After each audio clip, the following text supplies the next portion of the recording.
النهارده ربنا يعافينا ويعافيك، ده جاي لك راجل جاي لك من سفر مثلا من اسيوط، واول ما يخش تقول له جعان يعني انت لو حطيت له ابنك هياكل خد بالك، فجعان مين يا راجل؟ ده ممكن يكون بيخلص خد بالك، تقول له جعان وبعدين يخش يعمل له كوبايه شاي ولا ما تقليش ها على سكر وشاي كده يعني اي حاجه براد عشان يمشي على طول. الله يبارك فيك خد بالك، وانتوا بتحطوا فيها منوم ولا اي حاجه فيعني حتى كان في واحد زمان مشهور قوي بالبخل عند العرب اسمه ابو نوح، فواحد راح له قاعد معاه كمان جعان يعني، وقال لك نوح عند واحد كده يباركنا والعرب اهل كرم، فهو ما يعرفش ابو نوح فدخل عنده، فاول ما دخل عنده قاعد معاه من الصبح لحد بالليل، ان الراجل لا ياكل ولا بياكل دوش، فقال سبحان الله مش مريض الصايم ولا بتاع، مفيش خالص، ففضل معاه لحد بالليل مفيش اكل.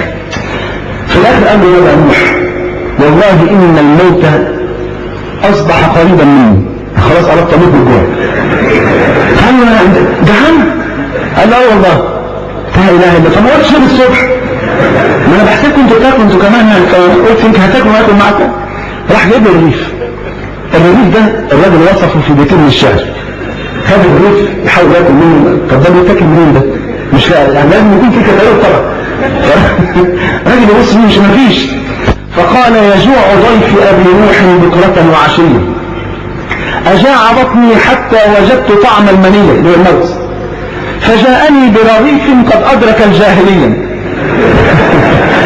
فاخذت الفأس كي اكسر منه شظية، ما ده ما يتكسرش غير بالفأس، قلت اكسر حتى نبل كده لما ولا حاجة، فاخذت الفأس كي اكسر منه شظية، ثلم الفأس وشد رأسي وانكسرت مني الثرية.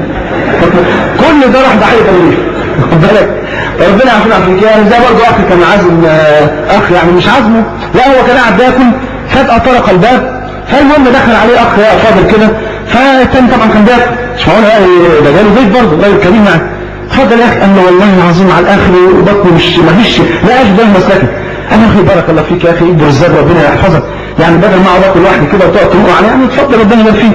قال له والله العظيم لا اشبه مسلك لسه واكل الان واين على اكل. قال له طب بس سلمني كده انزل ازأز معاك.